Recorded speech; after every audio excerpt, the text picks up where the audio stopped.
Hello. All right. How we doing, everybody? Ocho, it's great to meet you, and great to meet Marine, and also eventually next week meet Richard there. So we'll get the whole family together there at some point.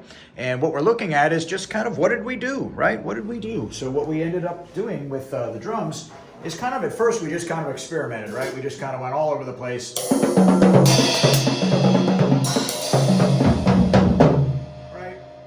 That's fun for a while, but it's also nice to be able to throw something that's kind of where you kind of feel a little something that maybe you could even dance to. And I know you've got a lot of energy. I bet you're a pretty good dancer. So, you're just trying to keep time. And a lot of times it can be as simple as just kind of holding this. Just try to tap along with what I'm doing. Right? We can do that. Just try to find the rhythm. Just try to play right along. And after you've done that for a while, do your foot. And get the foot in there as well. That was another good idea that we did. And then one other good idea, and we'll move to some other instruments after that, is the fact that you can move to the different drums, right? So for instance, I could do, any number. I could do 4. I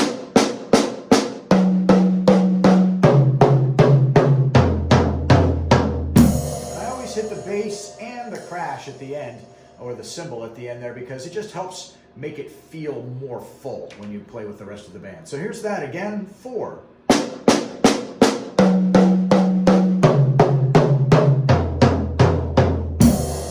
crash there. And then another thing we want to think about is how are we holding the sticks, right? Can we wiggle the sticks? And what you can do is let the stick drop onto the drum head, which I don't know if you can see it from that angle, but right, like that. Just let the sticks do all the work and let them buzz. Right, and then eventually as you go faster,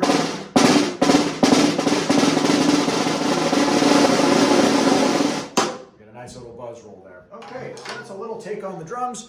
We're going to now move over here, and I'm going to position the camera in a way so that we can kind of see everything here. And I believe if I put it right about here, that should be the case, so we'll be able to see the piano, which is kind of our next instrument. And the one thing we know about piano is that if you play in the key of C, then all of the white keys work.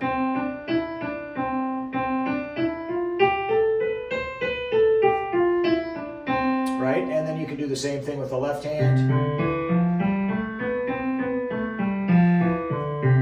And another thing that could be very valuable to you as a younger player is to just do 2 notes at a time, but keep them apart by a note, right? So if I play this note here, I'm going to skip this one, and I'm going to play both of those at the same time. And if I keep myself just like that, I keep them 2 apart, I can move anywhere on the keyboard.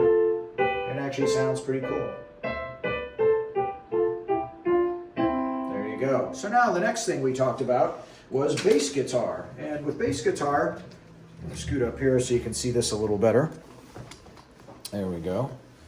All right. So when we get this on, the thing that we were doing there, it's sort of like the drums a little bit in that you will do stuff like this. You'll take your thumb and kind of bounce it up and down. Like that. And what's kind of nice is if, I don't know if you can see my other hand there, I hold one finger down there, and then I can do both.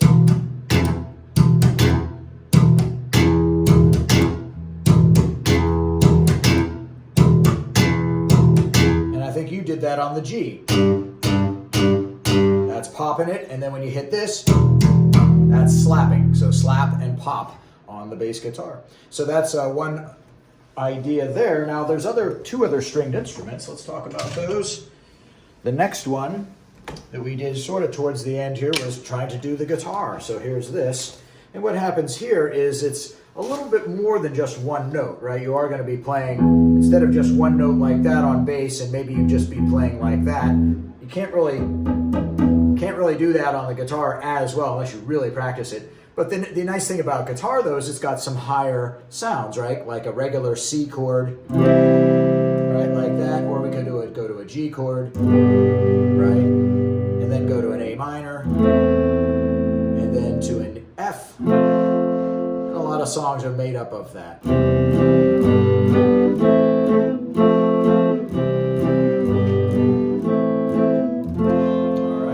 There's that. Now, that could be very closely related to the ukulele, which would be maybe a little friendlier to smaller fingers. However, when you know, it's a good place. A lot of people start right here. So here's those same chords, and there's the C on ukulele. It's a little different. Then there's a G, and then an A minor, and then an F.